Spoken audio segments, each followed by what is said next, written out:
Hello friends, this is Dr. Priyanka Arora signing in again on 15th September 2020. I hope you all are staying good and staying safe at your homes and workplaces as well. Now this video I have made it on bruxism this time. Bruxism basically एक medical term है जिसका layman में अगर मैं definition बताऊं तो constantly अपने दांत कुछ लोग ग्राइंड करते रहते हैं या ऐसे टैप करते रहते हैं। वो लोग ऐसा अनकॉन्शियसली करते हैं लेकिन उन्हें हैबिट हो जाती है, या कुछ लोग गुस्से में या कुछ साइकोलॉजिकल फैक्टर्स के कारण कॉन्स्टेंटली अपने दांत ऐसे क्लेंच करते रहते हैं, यानी कि अपर और लोअर सरफेसेस जो होती हैं टीथ की वो कॉन्स्टेंटली उन्हें फोर्सफुली मिलाते रहते हैं। ये जो हैबिट होती है इसे मेडिकल टर्म में ब्रक्सिज्म कहते हैं। कुछ लोग ऐसा जागृत अवस्था में करते हैं, कुछ लोग सोते हुए करते हैं और कुछ लोग दोनों टाइम करते हैं।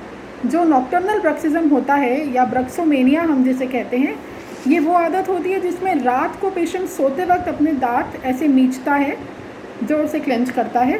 जो भी दिन भर में उसने अपना रूटीन स्पेंड किया है और मे बी अगर वो कुछ साइकोलॉजिकल ट्रॉमा से गुजर रहा है तो ऐसे लोगों को जनरली ब्रक्सोमेनिया या नाइट ग्राइंडिंग की या नॉक्टर्नल ब्रक्सिज्म की आदत पड़ जाती है।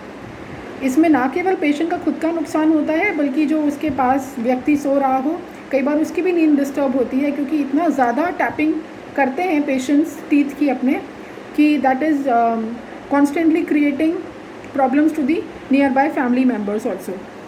अब ब्रक्सिज्म क्यों होता है, क्या कारण है ब्रक्सिज्म के? अगर हम बेसिकली देखें तो ये एक मिक्स्ड ईडियोलॉजी या 2-3 फैक्टर्स के कारण होता है। एक तो जो लोकल फैक्टर्स होते हैं जिसमें कि पेशेंट के अगर दांत में माल ओक्लूजन है, माल ओक्लूजन यानी कहीं ना कहीं उसके दांतों का जो बेसिक स्ट्रक्चर, जो नॉर्मल स्ट्रक्चर जो हमें नेचर ने प्रोवाइड किया है वो वैसा नहीं होता है।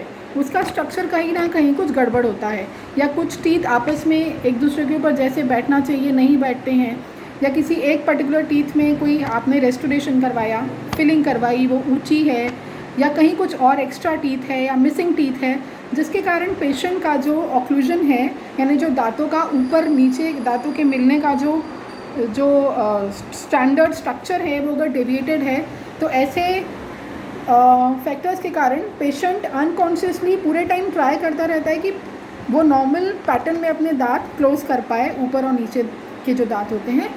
ये जो लोकल फैक्टर्स हैं, पेशेंट अनकॉन्शियसली जो ट्राई करता रहता है कि मैं नॉर्मल पोजीशन में अपने दांत बंद करूं, इसके कारण उसे ऐसी हैबिट पड़ जाती है।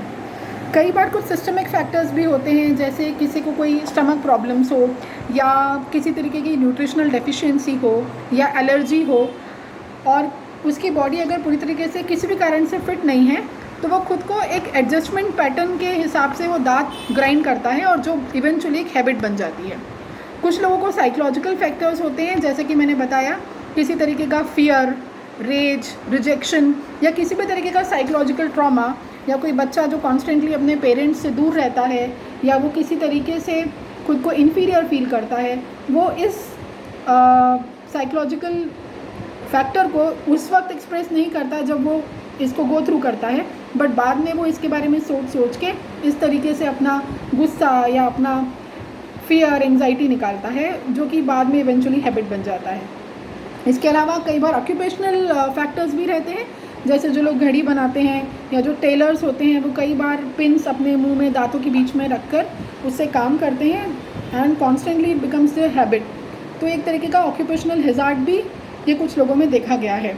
या कुछ लोगों को जैसे च्युइंगम्स चबाने की आदत होती है या टोबैको च्यू करने की आदत होती है, गुटखा खाने की आदत होती है, तो ये आदत इतनी ज़्यादा उनके हैबिट में शुमार हो जाती है कि वो कॉन्स्टेंटली नहीं भी तंबाकू चबा रहे होंगे या नहीं भी च्युइंगम चबा रहे होंगे तो कॉन्स्टेंटली उनके दांत ऐसे एक दूसरे के ऊपर ग्राइंड होते ही रहते हैं, and this eventually leads to a habit which we called as bruxism. अब इसके क्लिनिकल फीचर्स क्या हैं? आपके घर में या आपके आसपास रिलेटिव्स या फ्रेंड्स में अगर कोई कॉन्स्टेंटली ऐसे ग्राइंडिंग या टैपिंग करता है तो सबसे पहले तो उन लोग के दांत छोटे हो जाते हैं इन लॉन्ग कोर्स, क्योंकि वो कॉन्स्टेंटली टीथ टैप करते रहते हैं, तो जो ऊपर की इनामल लेयर होती है वो हट जाती है, घिस जाती है, जिसके कारण दांतों का स्ट्रक्चर छोटा हो जाता है, दांतों का साइज़ छोटा हो जाता है। हमारी इनामल जो लेयर होती है, जो कि टॉपमोस्ट लेयर होती है हमारे टीथ के ऊपर, वो उसे थोड़ा सा वाइटिश अपीयरेंस देती है, ऑफ वाइट अपीयरेंस देती है, चूँकि ब्रक्सर्स में ये इनामल लेयर हट जाती है तो जो नेक्स्ट लेयर होती है डेंटिन, जो कि येलोइश होती है, सॉफ्ट होती है, वो एक्सपोज हो जाती है। अब ये सॉफ्ट लेयर एक्सपोज होने से दांत एक तो येलो दिखेंगे क्योंकि वो येलो लेयर है dentin. Secondly, since it is a softer layer, उसमें कैविटी लगने के चांसेस ज़्यादा होते हैं। वो दांत अब फ्रैक्चर होने के चांसेस भी बढ़ जाते हैं और किसी भी तरीके से वो दांत खोखला होना, टूट जाना, ये सब होता है इसमें। इसके अलावा हम पीछे के दांत अगर देखें उनके, वो अगर मुंह खोलें तो ऐसा लगता है किसी ने किसी सैंड पेपर से या किसी फाइल से उन दांतों को घिस दिया है। जो पीछे के दांतों के कस्प होते हैं, कस्प यानी जो उठा हुआ ऐसे पोर्शन होते हैं मोलर्स के ऊपर, वो भी घिस जाते हैं, कस्प फ्लैट हो जाते हैं। आगे के दांतों की बात करें तो उनका साइज़ छोटा हो जाता है। अब ये तो बात हुई कि टीथ देख के आप कैसे पहचानेंगे। अब फेशियल अपीयरेंस में क्या चेंज होता है? Yes, the face also changes in chronic bruxers. 40 से 50 साल की उम्र में ही ऐसे लोग बूढ़े दिखने लगते हैं। उनका कारण क्या है कि आपके जब टीथ कॉन्स्टेंटली छोटे होते जा रहे हैं साइज़ में, तो आपके अपर और लोअर जॉ भी एक दूसरे के क्लोज आ जाते हैं। यहाँ की जो स्किन होती है, आईज के नीचे की स्किन भी बैक कर जाती है, लटक जाती है। लिप्स के आसपास कर्ल्स आ जाते हैं, स्किन लटक जाती है और कुछ ऐसा अपीयरेंस हो जाता है। क्योंकि हमारे जो अपर और लोअर जॉ क्लोज आ गए हैं, उसके कारण हमारी नोज़ और चिन भी क्लोज आ जाती है।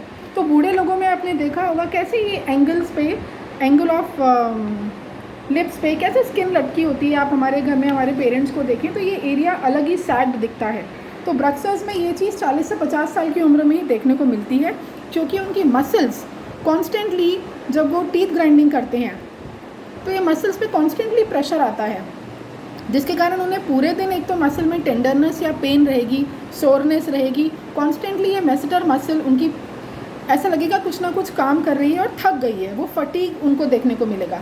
और कांस्टेंट ग्राइंडिंग से भी जो मसल्स में डैमेज होता है वो स्किन को भी ऐसा क्लोज ले आता है और स्किन लटक जाती है।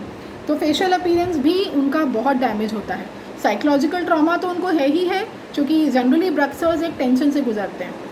कई आपने रेसलर्स देखे होंगे जो कि रेसलिंग करते हैं, वो गुस्से में या रेज में बहुत ज़्यादा अपने टीथ क्लेंच करते हैं। तो ब्रक्सर्स में तो वैसे भी उनकी मसल्स बहुत ही ज़्यादा पावरफुल होती हैं, वो बॉडी बना के उनकी मसल्स काफ़ी स्ट्रॉन्ग होती हैं, हैवी होती हैं, तो उनके दांत और भी ज़्यादा ग्राइंड करते हैं।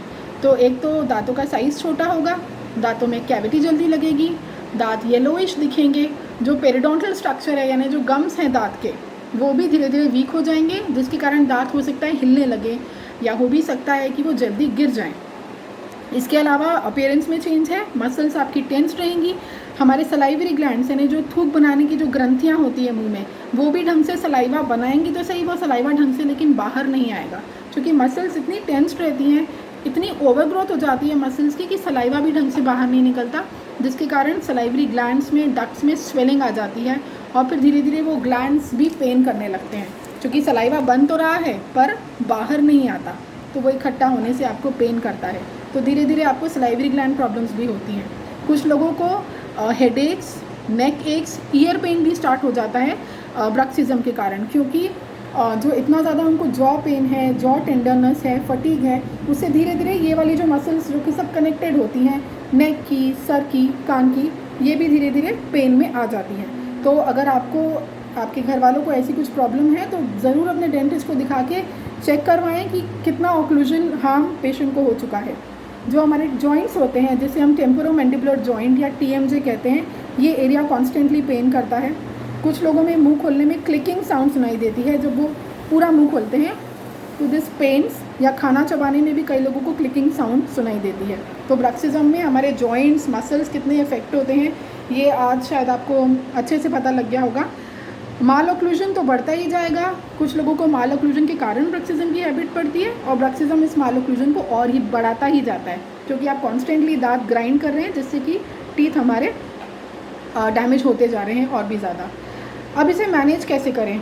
सबसे पहले तो साइकोथेरेपी, जिसमें कि ऑटो सजेशन और ख़ुद को रीअश्योर करना रात को सोते वक्त, ताकि आप खुद को काम रख पाएँ, कॉन्फिडेंट रख पाएँ, ये बहुत ज़्यादा वर्क करता है। सबसे ज़्यादा कॉमन चीज़ जो काम आती है वो है स्प्लिंट्स। आप अपने डेंटिस्ट से ऑक्लूजन स्प्लिंट्स बनवा सकते हैं, या फिर नाइट गार्ड्स, बाइट गार्ड्स, और भी कई ऐसी चीज़ें रहती हैं, जैसे कि बाइट प्लेट्स होते हैं, रिमूवेबल अप्लाइंसेस होते हैं जो कि रात को पेशेंट को पहनने होते हैं और सुबह पेशेंट उन्हें वापस निकाल सकता है। ये काफ़ी मदद देता है ब्रक्सिज्म की हैबिट छोड़ने के लिए पेशेंट को। इसके अलावा कुछ दवाइयाँ जैसे मसल रिलैक्सेंट या एंटी एंजाइटी ड्रग्स भी हम पेशेंट को देते हैं, बट वो केवल शॉर्ट टर्म के लिए दिया जाता है क्योंकि ड्रग्स के अपने खुद के साइड इफ़ेक्ट्स होते हैं। इसके अलावा कुछ एक्सरसाइजेज भी हम पेशेंट्स को बताते हैं जो कि पेशेंट को हेल्प करता है इस हैबिट को छोड़ने के लिए। और हम इक्विलिब्रेशन थेरेपी भी अपना सकते हैं जिसमें कि जो भी मालूक्लूजन या जो भी कॉजेटिव फैक्टर हमें मुंह में दिख रहा है पेशेंट के, हम उसको हटा सकते हैं ताकि पेशेंट उस हैबिट से छूट पाए। तो कुल मिला के एक छोटी सी हैबिट जो है ये बहुत ही ज़्यादा एक विशियस सर्कल बनाती है और पेशेंट को बहुत नुकसान पहुंचाती है। अगर आप में से कोई भी इसे फेस कर रहा है या घर में इस हैबिट के you are falling prey to this habit, so do consult your dentist and get rid of it. Thank you.